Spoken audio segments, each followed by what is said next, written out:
This little beggar girl was caught robbing a millionaire's safe, but when confronted, she revealed something that made everyone cry. She was stealing for her sick mother. But when the millionaire found out the truth, he was shocked for a reason you won't believe. The rain hammered against the roof of the mansion like desperate fists when Edward Carter heard the first crack coming from the study. At 58, the businessman had built an empire of bakeries that stretched across upstate New York, but nothing had prepared him for what he would find that Thursday afternoon. The metallic sound echoed again, louder this time. Edward dropped the company papers on the dining room table and cautiously walked down the marble hallway, his steps muffled by the Persian rug that Carol had chosen 15 years ago, before the accident that left her in a vegetative state. When he pushed open the study door, his eyes widened. A small girl, no more than 4 years old, was crouched in front of the digital safe, her dirty little fingers desperately trying to press the buttons on the electronic panel. Her brown hair was disheveled and wet, her torn clothes clung to her thin body, and tears mingled with the rainwater that streamed down her face. "What are you doing here?" Edward shouted, his voice echoing through the room. The girl turned, startled, and her big, dark eyes stared at him with a mixture of terror and determination. "Please, sir, I need the money," she sobbed, holding out her dirty little hands towards him.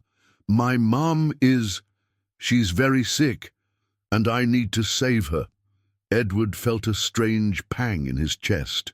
There was something in those eyes that touched him inexplicably, a deep pain that he recognized but couldn't identify. "How did you get into my house?" "The back door was open," the girl muttered, wiping her nose on the torn sleeve of her shirt. "I saw your big house and I thought you had a lot of money. My mom said rich people can always help." The businessman watched the child for a few seconds. His instincts told him to call the police immediately, but something in the fragility of that little figure stopped him. "What's your name?" "Isabel," she replied softly. "And will you help me?" "Please, sir. She can't breathe right anymore." Edward closed his eyes for a moment. Carol always said he should do more for those in need, but after the accident, he had closed himself off, focusing only on business. "Where's your mother?" "At home. It's far from here, but I can take you," Isabel said, her eyes shining with a desperate hope. Against all his instincts, Edward grabbed his coat and the car keys. "Let's go." The drive to the outskirts of town was done in silence, broken only by Isabel's occasional sobs in the back seat. Edward watched the huddled girl in the rearview mirror, and a strange sense of familiarity bothered him. When they arrived at the small wooden shack on the edge of town, Edward hesitated. The place was more dilapidated than he imagined. Peeling walls, a roof with visible leaks, and a dirt yard where some chickens pecked among the garbage. Isabel ran ahead, pushing open the wooden door that creaked on its rusty hinges. "Mom, I brought someone to help us." Edward slowly entered the dimly lit room. The smell of mold mixed with homemade remedies filled his nostrils. In the corner of the small room, a woman lay on a makeshift bed with an old mattress and patched sheets. When she turned her face towards him, Edward felt the world crumble around him. "Bernice," he murmured, his voice almost inaudible.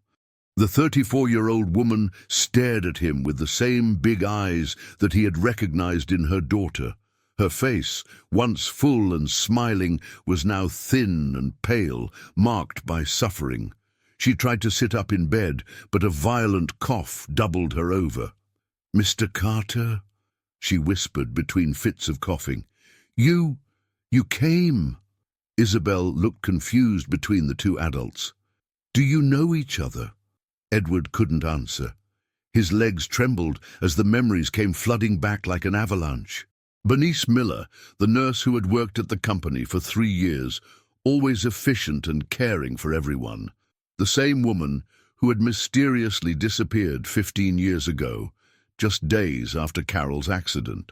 "Bernice, what happened to you? Why did you disappear?" he asked, approaching the bed. She tried to speak, but another coughing fit interrupted her. This time Edward noticed small drops of blood on the tissue she held to her mouth. His eyes filled with tears as he realized the gravity of the situation.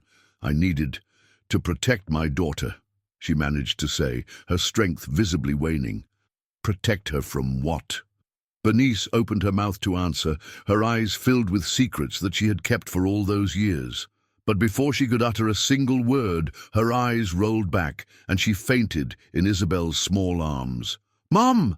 Mom!" cried the girl, shaking the woman's inert body.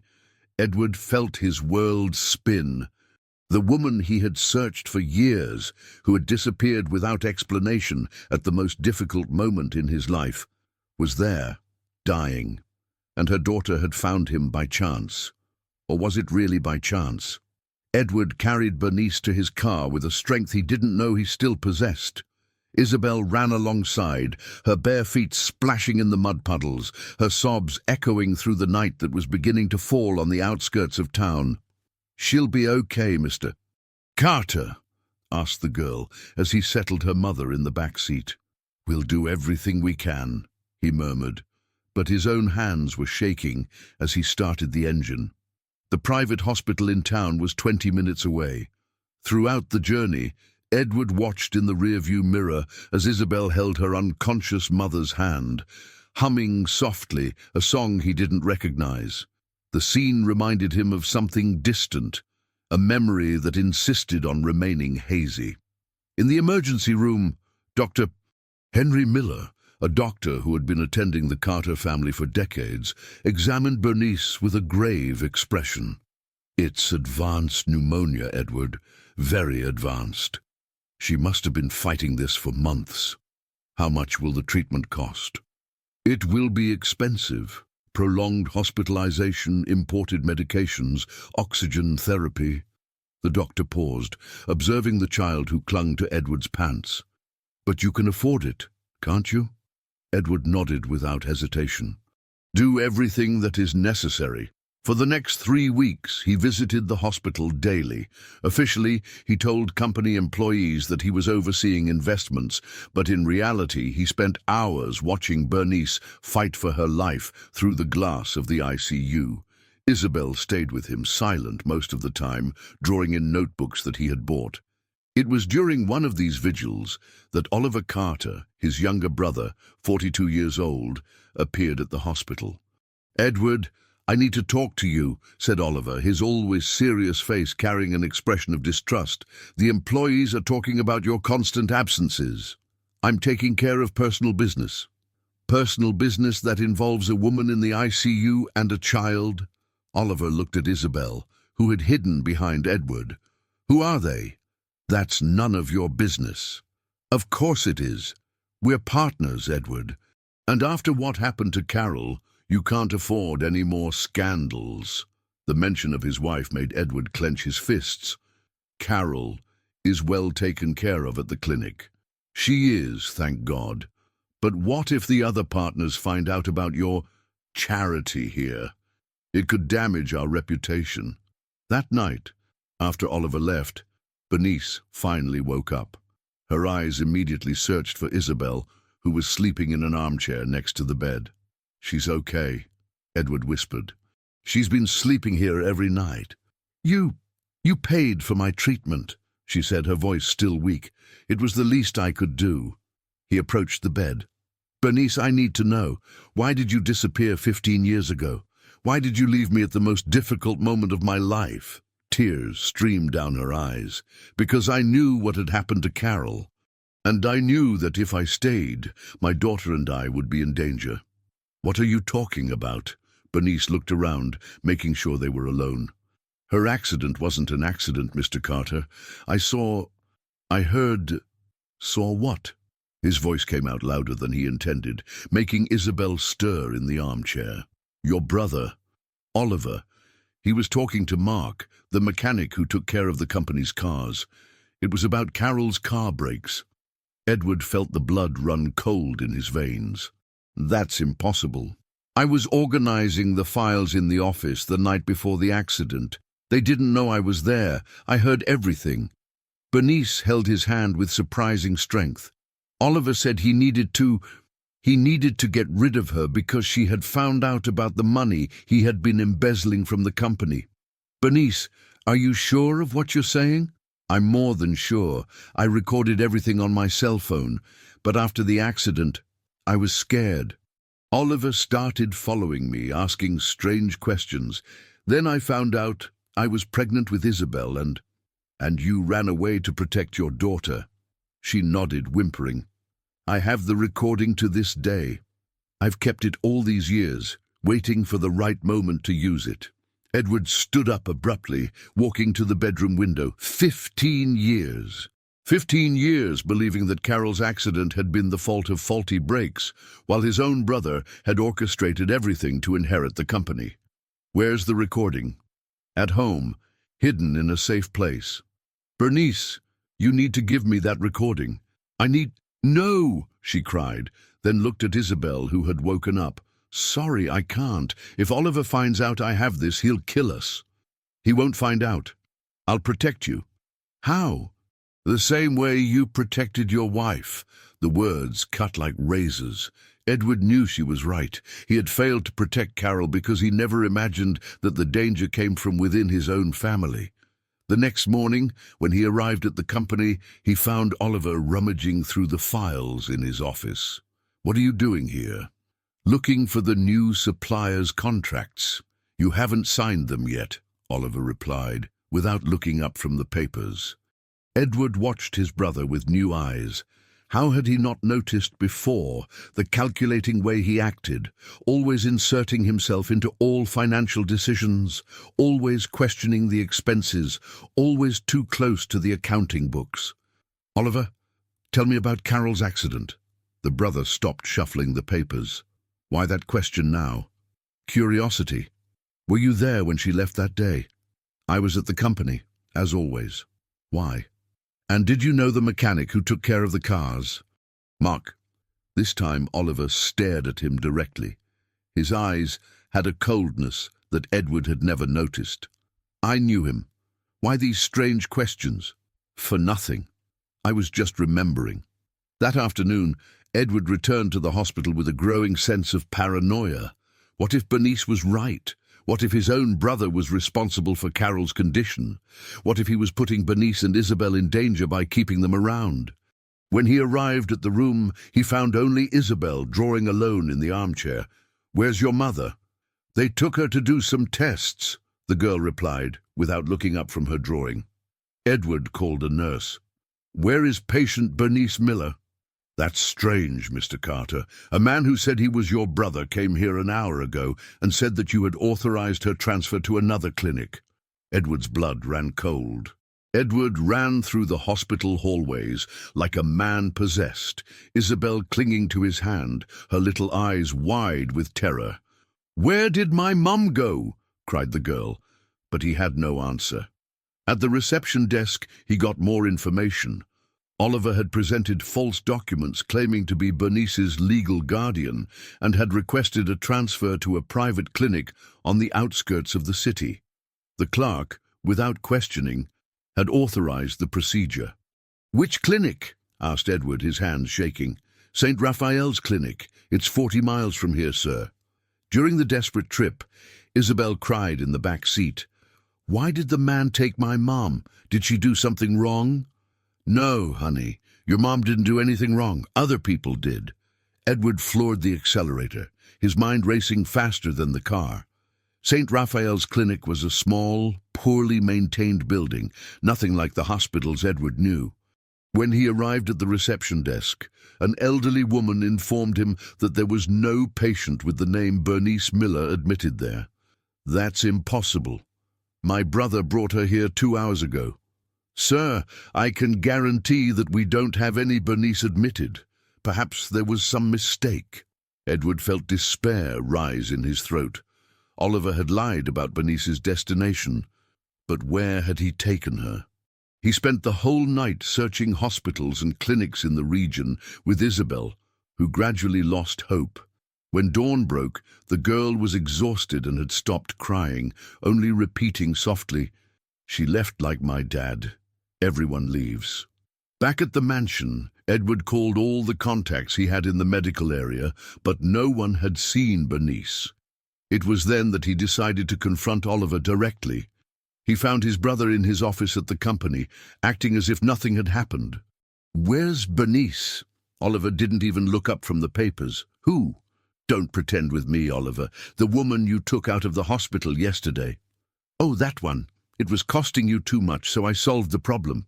She's being well taken care of." "Where?" For the first time, Oliver stared at him directly. "Somewhere where she can't cause any more problems." "What problems?" "She's a sick woman." "A sick woman who knows too much." Oliver leaned back in his chair. "Did you really think I wasn't going to find out who she was?" Bernice Miller, a former employee who mysteriously disappeared after Carol's accident. Edward felt the ground fall out from under his feet. "You always knew she had disappeared." "Of course, I knew, just like I know you're hiding her daughter in your house." Oliver smiled coldly. "The question is, what are you going to do about it?" "I'm going to turn you into the police." "With what proof?" Oliver opened a drawer and pulled out a broken cell phone. "If you're looking for this, I've already taken care of the problem." Edward recognized the device. It was Bernice's phone, now completely destroyed. "You're a monster. I'm a businessman, and you've always been too weak to understand what it takes to maintain an empire." Oliver stood up. "Carol found out that I was diversifying some company investments. She threatened to tell you everything, to destroy our business over a few $1,000s. "A few thousand? You tried to kill her for money?" "Tried?" "Edward, do you really think that accident was just an attempt?" Oliver laughed cruelly. "I wanted her dead. The coma was a miscalculation by Mark. But it worked even better. You were so devastated that you gave me carte blanche at the company." Edward lunged at his brother, but Oliver pushed him back. "Careful, bro. Remember that I have Bernice somewhere, and accidents can happen to sick women far from proper hospitals. You wouldn't dare." "I already dared once, didn't I?" Oliver sat back down. "But I can be reasonable. Sign over the entire company to me, and Bernice comes home safe and sound." "Never. Then she dies. Simple as that. And her little girl might have a little accident too." The threat against Isabel made something explode inside Edward. He lunged at Oliver again, this time managing to knock him out of the chair. The two rolled around the office floor, punches flying from both sides. "Where is she?" Edward shouted, grabbing his brother by the collar. "You'll never find out." Oliver managed to break free and ran for the door. "You have 24 hours to decide. The company or her life." Edward was left alone in the destroyed office, panting and with a bleeding lip. For the first time in 15 years, he cried like a child. When he got home, he found Isabel sitting on the front steps, drawing with crayons on the floor. She looked up with her little eyes red from crying. "Did you find my mum?" "Not yet, honey, but I will." "Promise?" Edward knelt beside her and held her small hands. "I promise." That night, he spent hours thinking of some way to find Bernice without handing over the company to Oliver. But the next morning, a discovery changed everything. He was having coffee when the housekeeper, Mrs. Davis, approached hesitantly. "Mr. Carter, there's something strange happening at the clinic where Mrs. Carter is staying." "What happened?" "They called last night. They said she's been different, more responsive."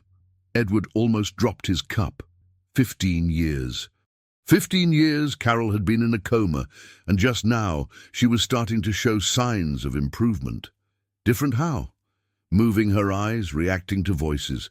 The doctors want to do new tests. An hour later, Edward was at the private clinic where Carol had spent the last 15 years. Dr. Williams, the neurologist in charge of her case, greeted him with a serious expression. "Edward, what I'm about to tell you may be shocking. Carol is waking up. Gradually, but she is. Is that possible after so long? It's rare, but it happens. But there's something more intriguing." The doctor paused. "When I mentioned your name near her yesterday, she had a very strong reaction. Her heartbeat accelerated. She tried to speak." Edward entered the room where Carol had spent 15 years connected to machines. His wife, now 45 years old, had a more aged face, but still preserved the delicate beauty that had won him over decades ago. As he approached the bed, Carol's eyes opened slowly. She stared at him with a look that made him recoil. It wasn't the confused look of someone waking up from a long coma. It was the look of someone who knew exactly where she was and why. "Ed, Ward," she whispered with difficulty. "Carol, my love, you're waking up. Everything will be all right." But she shook her head weakly. "No, everything. No. Shh, you don't have to talk now. Need to." She made a superhuman effort. "Oh, liver." Edward's blood ran cold. How could she know about Oliver? "What about Oliver, my love?" "I heard everything," she whispered, a tear running down her face. "These years, all." The realization hit him like lightning. Carol wasn't just waking up. She'd been awake for a long time, listening, observing, knowing everything that was happening around her. "Carol, how long have you been hearing me?" asked Edward, holding his wife's cold hand. 2 years, she whispered with difficulty. "Heard Oliver talking about money, about you, not knowing." Tears streamed down Edward's face. His wife had spent 2 years conscious, trapped in her own body, listening to her brother-in-law's confessions about his crimes, knowing that her husband was being deceived. "Why didn't you give signs before?" "Afraid he came here, spoke to me, thought I didn't hear." Carol paused to breathe. "Said that if I woke up, he'd finish the job." "My God, Carol. Nice. Is she alive?" Edward felt a pang in his chest. "Oliver took her. I don't know where she is." Carol closed her eyes, concentrating to speak. "Old family, farm, where father raised cattle." The farm. Edward had completely forgotten about the rural property that the family had owned for generations, abandoned after his father died. It was an hour away from the city, lost in the middle of nowhere. "Are you sure?" "Oliver spoke on the phone yesterday. Thought I was sleeping." Edward kissed Carol's forehead. "I'm going to get her, and then I'm going to end all this. Be careful, Edward. He's desperate." On his way out of the clinic, Edward called Dr. Lewis, his lawyer. "Lewis, I need you to come here immediately and bring the police." "Police?" "Edward, what's going on?" "My brother tried to kill my wife 15 years ago, and now he's kidnapped a woman." 2 hours later, an operation was being set up. Edward had told everything to the authorities, and even without physical evidence, Carol's testimony and the circumstances of Bernice's disappearance were enough to justify a search. Detective Miller was coordinating the operation. "We're going to surround the farm. If your sister-in-law is there, we'll get her out safely. I'm going with you." "No, Edward, it's too dangerous. Your brother has already shown what he's capable of." But Edward wouldn't take no for an answer. He got into his car and followed the police convoy along the dirt roads leading to the abandoned farm. The place was even more deteriorated than he remembered. The main house had broken windows, weeds growing on the walls, a partially collapsed roof. But there were recent signs of occupation, tire tracks in the mud, food cans thrown in the yard. "Someone's here," the detective whispered to his team. That's when they heard the scream. It was a female voice, weak but desperate, coming from the barn in the back of the property. Edward immediately recognized Bernice's voice. "It's coming from there," he pointed out, but the detective held him by the arm.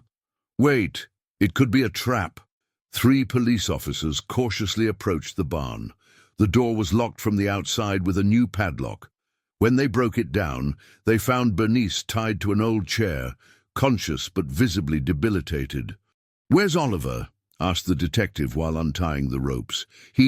"He left an hour ago," said Bernice, her voice hoarse. "Said he was going to get the girl." Edward's blood ran cold. "Isabel. He went after Isabel. He left you here to die?" Bernice nodded weakly. "Said that when he came back, he was going to finish what he started 15 years ago." Edward was already running back to the car when his cell phone rang. It was an unknown number. "Edward." "Oliver, where are you?" "At your house, with the kid." His brother's voice was different, desperate. "You brought the police, didn't you? You thought I wouldn't notice. Don't hurt her, please." "Too late for requests, brother. You chose your side." There was a pause. "But I can be generous. Come alone. Just you. And maybe the girl will survive." The call was cut off. Edward looked at the detective who had heard the entire conversation. "I'm not letting you go alone. He'll kill Isabel if he sees anyone but me. And he may kill you if you go alone." Edward thought of Isabel, the brave girl who had broken into his house to save her mother. He thought of Bernice, who had sacrificed 15 years of her life to protect her daughter. He thought of Carol, who had pretended to be unconscious for 2 years to protect herself. "I have to try." The trip back to the city was the longest of Edward's life. When he arrived at the mansion, everything seemed normal from the outside, but he knew that Oliver was in there, waiting. The front door was open. Edward entered slowly, calling for his brother. "I'm in the living room," came the reply. Edward found Oliver sitting in the armchair that had belonged to his father, Isabel, on his lap, his arms seemingly lovingly wrapped around the girl, but which Edward recognized as threatening. "Uncle Oliver said you were going to take me to see my mom," said Isabel in a small voice. "I will, honey, I will." "How touching," said Oliver sarcastically, "the great businessman saving the poor girl." "What do you want, Oliver?" "Justice. You were always the favorite son, always got everything, the company, the respect, the beautiful wife." Oliver squeezed Isabel tighter, making the girl whimper. "I built this empire as much as you, but I was always treated like a minor partner. You tried to kill my wife. I tried to take what was rightfully mine. Carol was going to ruin everything. Let the girl go. She has nothing to do with this." "She has everything to do with it. She represents everything that's wrong with you, your weakness, your pathetic need to be the hero." It was at that moment that Isabel wiggled in Oliver's lap and whispered something that changed everything. "You're the bad man my mom talked about in her dreams." Oliver frowned. "What's she talking about?" "My mom talked in her sleep. She said the name of a bad man who wanted to hurt everyone." Isabel looked at him with her big eyes. "Oliver. She always said, 'Beware of Oliver.'" The revelation hit Oliver like a punch. Impossible. "She was unconscious when you confessed your crimes to Carol," finished a female voice from the entrance. Everyone turned around. It was Carol, supported in a wheelchair pushed by Dr. Williams, flanked by 2 police officers. Carol. "Hi, Oliver. I've heard a lot about you in the last 2 years." Oliver's face paled completely. "You were awake, conscious, listening to every word you said beside me, thinking I couldn't hear you." Carol looked at Edward. "Including your confessions about embezzling money, about bribing Mark, about wanting to kill me. That's a lie.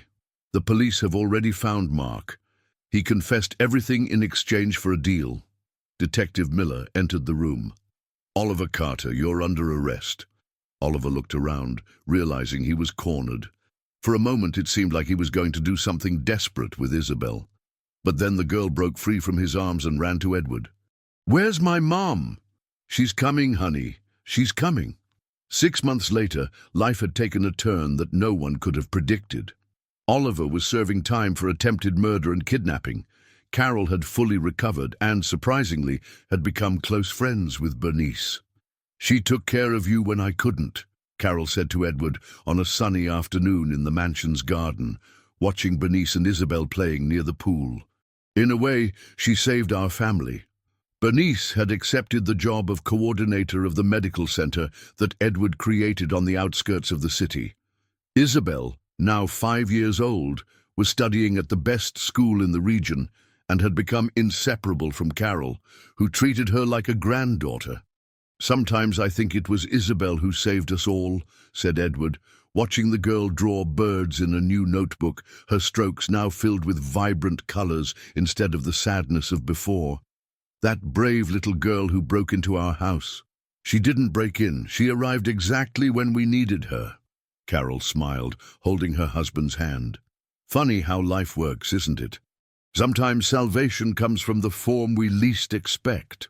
That night, while Isabel was sleeping in the room that Edward had prepared especially for her, full of books, toys, and an entire wall where she could draw at will, he reflected on the last few months. He had lost a brother, but gained a family he never knew he needed. Bernice appeared at the door, watching her daughter sleep. "She asked today if she can call you Dad." Edward felt his eyes fill with tears. "And what did you say?" "I said she can call you whatever she wants. You saved our lives. You saved mine." Outside, it began to rain as on the afternoon when it all began. But this time, the rain brought hope instead of despair, washing away the pains of the past and watering the seeds of a future that promised to be full of love, forgiveness, and second chances. If you liked this wonderful story, please comment. Your opinion is very important. And if you love beautiful stories, subscribe to my channel. I promise to make your day better with my videos.